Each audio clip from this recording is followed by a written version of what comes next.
Before we get started, a quick word from our sponsor, Vox Mental Health. Vox means voice, and we believe something shifts when you're safe enough to find yours. Based in Barrie and serving all of Ontario, Vox Mental Health offers trauma-informed psychotherapy for individuals, couples, and families, whether you're unpacking old narratives, navigating relationships, or working toward clarity and change. We're here to support your growth, your agency, and your voice. Learn more at voxmentalhealth.com. And hi there, officially. Welcome to Awareness, the podcast, fostering a more compassionate, empathetic, and accepting society, episode number 25. Yours truly here, Rob Daniels, and officially welcoming our next guest on the show. And she is going to bring a lot of detail on several subjects today. So much to learn, including myself. I can't wait for this episode, and hopefully you can take something from it as well. From trauma to transformation, we're talking insights with Dr. Cherie Lindberg. Thank you so much for being here, Cherie, and taking the time. Oh, thank you so much for the opportunity, Rob. I really appreciate it. You're most welcome. And Cherie is a transformational coach, and she's a certified brain spotting consultant. So together we're going to explore how trauma affects everyday life, the healing power of brain spotting therapy, and practical tools for building resilience and creating lasting change. So where are you talking to us from today, Cherie? Why don't you give us that awareness on the show? So I am talking to you from Shiocton, Wisconsin, which is about 30 miles southeast of Lambeau Field for those Packer fans out there. Green Bay Packer fans. Very nice. Do you go to many games yourself, or? I am a convert Packer fan because I grew up in Chicago. So it took me a while to transfer from the Bears to the Packers. So after 36 years, I finally succumbed, and I am now a Packer fan. And I don't like the cold. I like sitting and watching the games from my living room. My husband will brave the cold, and he's been to many games. But I like just sitting and having chili or popcorn and watching from my living room. Yeah. Okay. I hear that too. So have you, like the ones in person though, I got to imagine they're wild. They're wild, right? Like, but in your opinion, what do you think is more wild? That or say like an NCAA football game, if it's like Wisconsin against I don't know who's a rivalry school out there. Yeah, I would actually say like college football with like Madison against Iowa, because those are really competitive teams. And with students, that can get really wild too. Like they're jumping around on those bleachers and the whole stadium shakes. So I would say that is more wild. I got to get out to a football game in the US for sure, college or the NFL. But thank you so much for providing that. Now, for the task at hand, for listeners on this podcast who may not know you, can you share a little bit about your journey into trauma healing and what led you to specialize in brain spotting and transformational coaching? Yeah, I would be happy to. So, like most healers, we're wounded healers. That's where our story begins. And I didn't even realize in grad school that I had the criteria for PTSD until I was, fully through grad school and started to really study trauma and recognize, oh my goodness, like I have PTSD and I have trauma. And so I at first got trained in eye movement desensitization reprocessing, or EMDR. That was our first vehicle to know how to get deeper into the subcortical brain where the trauma resides. And David Grand was one of my instructors. And then he started to experiment, and he moved to what we are talking about, brain spotting. And so I would say EMDR decreased my symptomology of PTSD significantly, but brain spotting made my soul come alive. Like I was able to really not meet the criteria for PTSD anymore. I was able to get excited about life again, be able to feel joy again. And so, of course, having those experiences, and this was when I was going towards becoming a psychotherapist, I was like, I gotta become a trainer in this. And so 2010, I met with Dr. Grand, the founder and originator of brain spotting, and basically was really persuasive and said, hey, I will drive around the Midwest. I'll be your Midwest trainer. Just, give me a chance. And he did. And from there, my whole life was changed because I became a trainer. I opened up my own private practice. I started traveling the world while also in my practice, working with people in the deepest, darkest caves of trauma and watching them heal and watching them rise and watching them transform. And so that's why I'm out speaking about this and sharing and teaching all over the world now with brain spotting. Which is incredible. Yeah. I mean, ever since COVID, you probably have gained a lot more clients, I would imagine, too, just Yes. by utilizing the online forums, Zoom or Teams, whatever it may be. Now, many of our listeners they've heard the word trauma before, but they may not fully understand its impact. So, how would you define trauma, and what are some of the ways it shows up in people's lives, often without them even realizing it? Right. Well, first of all, we are all capable as human beings to compartmentalize trauma. That's how we survive. So what that means is we have like these little boxes inside of our brain. Like if something gets overwhelming to our central nervous system, our brain's like, whoa, too much, puts it in the box and kind of seals the box. And we may not even be aware, like what you're saying. So thank goodness we have that, because we live in a very traumatized world right now, unfortunately, and I don't see it going away anytime soon.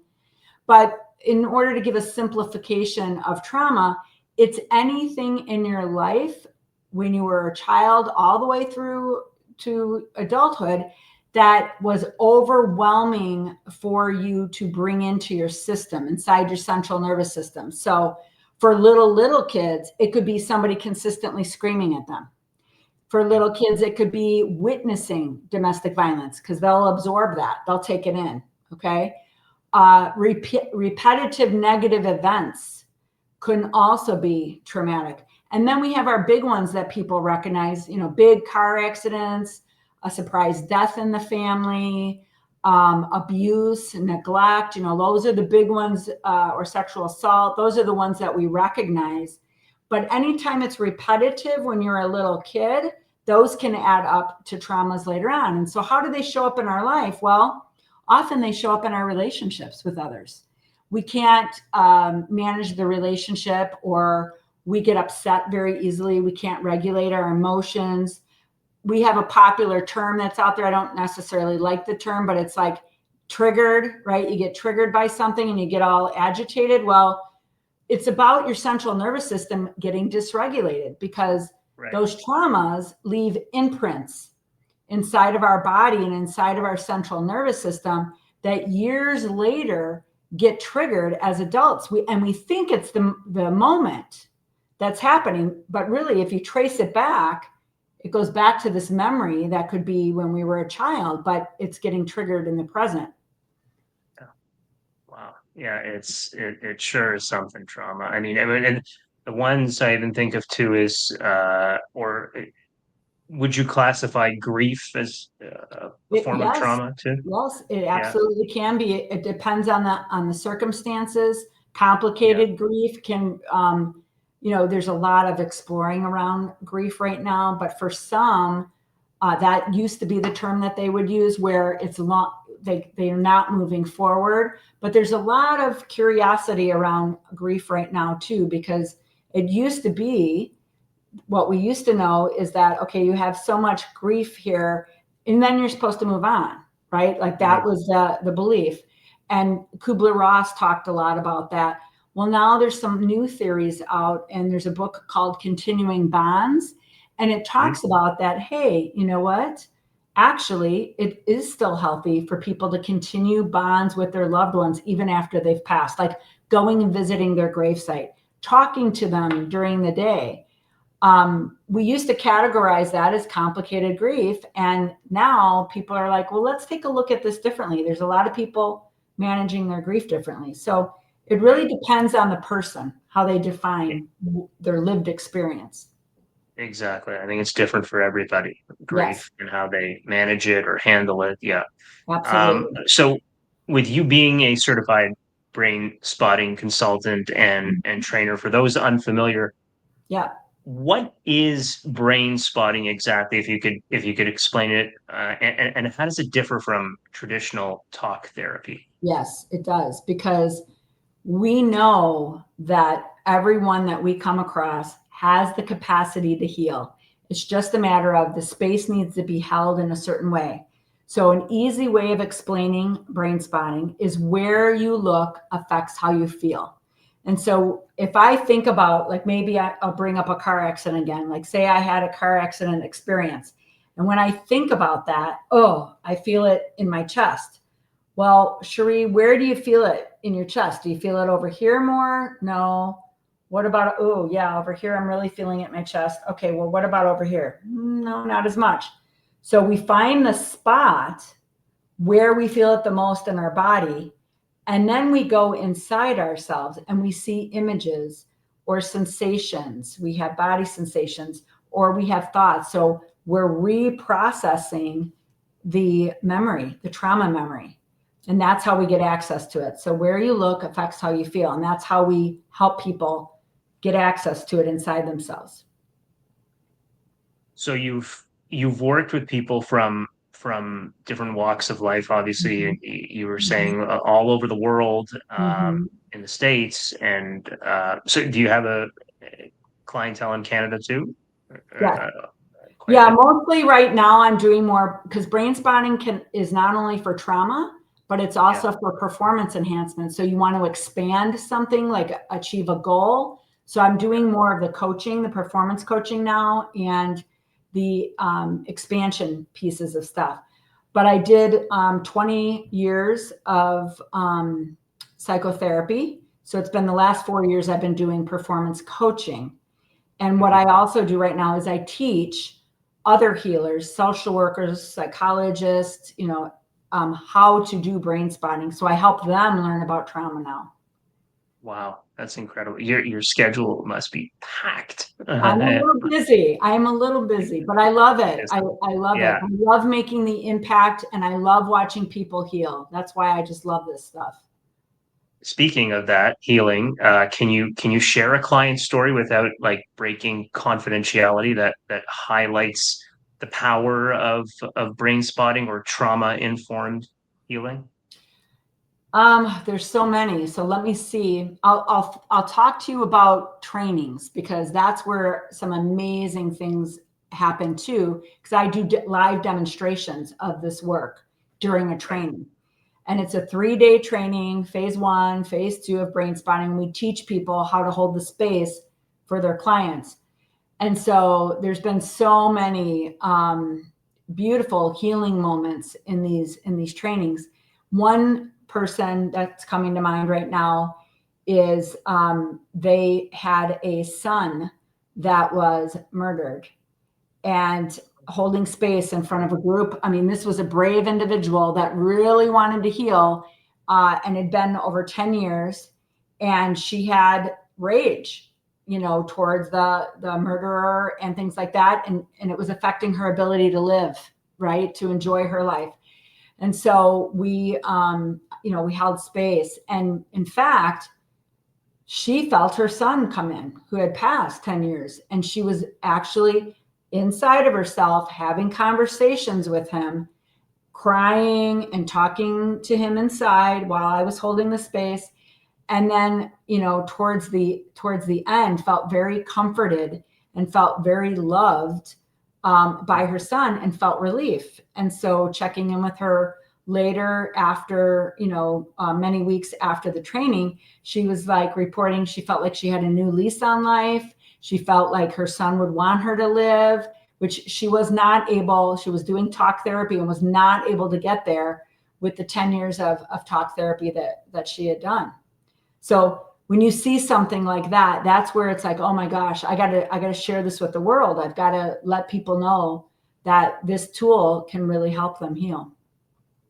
And how is she doing now? Like, do you catch up with her every now and then? No, I don't, because she was a member at the training. Like, I followed up with her about 6 weeks after the event happened, and she was reporting that she had a new lease on life. So that was the feedback afterwards. And then a lot of folks will leave testimonials because they've had healing experiences, even though they're there to learn a training. They themselves have had healing experiences at these trainings, and they'll leave testimonials about what it was like for them. A woman just this week, because she found out I launched my book Sacred Knowing this week, and as somebody that I wish I could remember everybody that I teach and train, but she's like, you might not remember me, but she Facebooked me instant message, and she goes, I just want you to know, you may not even know, but you've made a huge impact on my life. I took your training many years ago and just want to say thank you. And I always remember you saying love and light, dear soul, love and light, while you're holding space for people. And I use that all the time. And it helps me stay grounded as a practitioner. And just thank you. And I'm excited to read your book. So when you hear those things, then you know everything that you've done and the sacrifices that you've made to be able to do some of this work some of the time is worth it. Right. You also mentor high performing individuals, like you were saying. And what would you find are some of the unique challenges that they face, and how can resilient practices help them sustain success without burning out, do you think? Yeah. So a lot of high performers, they tend to overbook themselves. They also tend to, especially healers, they're scared of being seen, even though they have a desire to be seen, and they often run into imposter syndrome. So these are some of the things that we work on. We use self-spotting. There's, in the book Brainspotting, there's a chapter on self-spotting, so that they're connecting with their authentic self on a daily basis. They align their choices and what they're doing based on their values and who they want to be as an authentic, conscious person. And if there's a goal that they want to achieve, we work together to create the steps to take the action to move towards the goal. And oftentimes there's blocks, right? Like one example would be, well, who do I think I am to desire this goal? And they have like an inner critic that we need to respect and work with. And oftentimes they realize, oh my gosh, that belief came from cultural programming, or that belief came from my family of origin, or a really strict teacher that influenced me for a year. So they start to recognize where these old messages came from and realize that that's not serving them anymore. And they start to focus on, okay, what is the new message that I want, in the new narrative that I want inside, that, I'm a lovable, kind person and I deserve to thrive, for example, would be something that they would shift to. And then we work on that, and we work aligning their life with that belief. Like, how can I make choices that are aligned with that belief now? Is brain spotting sort of a management tool, or can it cure, do you think, certain traumas, or is it both? Well, I'm going to tell you, for me, it cured my PTSD. And I know for many other people, their symptoms are gone. Now, that doesn't mean it's that way for everyone. I don't want it to sound like a miracle panacea for everybody. For some people, it significantly reduces, their symptomology. And it really depends on how much trauma the person has experienced, how guarded are they, how open are they, will determine the length of time that they need to be doing brain spotting, right? Because if you're really, really guarded, it's going to take time to get past the guard so that they can open to the effects of brain spotting. You're also, you've integrated yourself into mindfulness, from my understanding too, and a preacher of mindfulness, which I'm a big fan of as well. You integrate mindfulness with neuroscience. Can you give us a practical example of how this combination can help someone create some lasting change? Absolutely. So this might sound woo-woo to some of your listeners, but my colleague and I, Heather Corbett, and I created the Brain Spotting Spirituality Intuition Plus Manifesting. And a lot of people think manifesting is really out there, right? But there's a lot of science behind manifesting. And so James Doty wrote the book Magic Mind, and he talks about practices that you can do on a daily basis to open your mind, to focus certain parts of your brain so that you are going after what it is that you want. So, for example, vision boards, putting up vision boards and looking at the vision board. Now, I had a brain spot with that. So we anchor in the vision board, and we feel in our body what it's going to feel like to get that, what's on the vision board. Visualization, visualizing yourself having the day that you want, whatever it is that you want to manifest. And so practicing on a brain spot every single day, those are just two examples. More and more people, their brain starts to focus them there. And so they start to take action and see opportunities to get the things that they actually desire and manifest them in real life. Wow, that is incredible, and makes me kind of think, even on another level. I don't know if this is a weird question or not, but the intertwining of, let's say, mindfulness and brain spotting, do those two correlate at all? Like, if someone wanted to meditate, do a mindfulness meditation and include brain spotting, is that a thing? Is that an actual thing? Well, what we call brain spotting is focused mindfulness. That's what we call brain spotting. So you're trying to focus on a song. If you're listening to a song that relaxes you, you're focusing on the lyrics, and you're trying to just stay there. You're trying to stay with the lyrics. If your mind trails away from that, come back to the moment. And that's brain spotting as well. That's that considered can be if you're working towards maybe expansion or trying to get a good relaxed feeling, like what you're saying. But we use focused mindfulness to go after traumas. We can use focused mindfulness to go after intentions so that you can change habits and you can change how you're showing up in the world so you can be more authentic. Yeah, so that's great. All that's possible. All that, yeah. So you would say they do intertwine at times. Absolutely, because body and mindfulness. it is a focused mindfulness process. So what we're doing is we're mindfully going inside and seeing where we go. And we believe that the brain and body naturally goes towards healing. It wants to heal. It wants to live to its highest potential. So we just hold the space and focus it, and then there they go. And they start to heal right before your eyes. It's fantastic. If someone today is listening out there, but they're feeling stuck, let's say, in past trauma or daily stress, what is one simple exercise or tool they could start practicing, like right now or yesterday? Well, breath work is always helpful. What I know about people that are overwhelmed is a lot of them are very smart and they know what they can do to be helpful, but we get lost in our feelings and we get lost in the overwhelm. So I keep it really, really simple with my clients. When I used to be doing psychotherapy, I'm like, and I even do this with the high performers, let's create a nourishing list. What nourishes you? For some people, it's going to be a bath in the evening. For some people, it's going to be walking with their fur baby, right? Others, it's going to be being out in nature. We as a society and as humanity, we don't do things. Some of us do, but there's a lot of us that don't even know what nourishes us, what feels good to us, or if we do, we don't do it enough. And so I really encourage people to have balance and to do. So one thing, go for a walk in nature, feel your feet on the grass, feel what that feels like.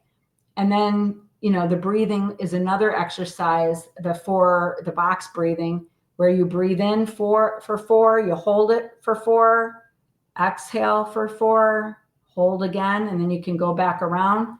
That automatically shifts. It's a nervous system hack that can help your parasympathetic nervous system come online. So those are simple things that you can do.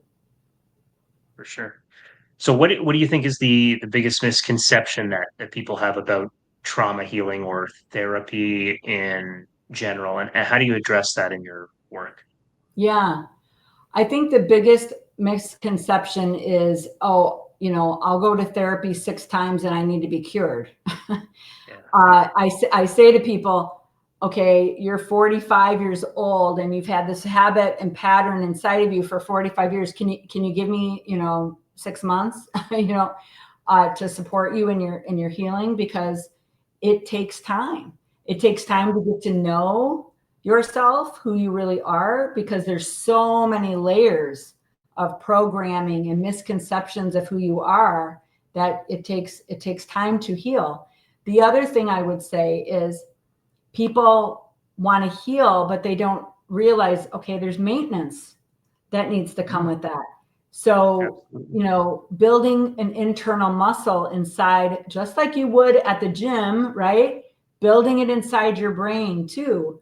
What are you listening to? What are you digesting inside? Is it aligned with health? Is it aligned with love? Is it aligned with the direction you want to go or not? And if it's not, that's probably one of the reasons why you're struggling. Mm-hmm. Yeah. So you've spent all these years helping others transform, which is very deep, purposeful work, and I commend you for it.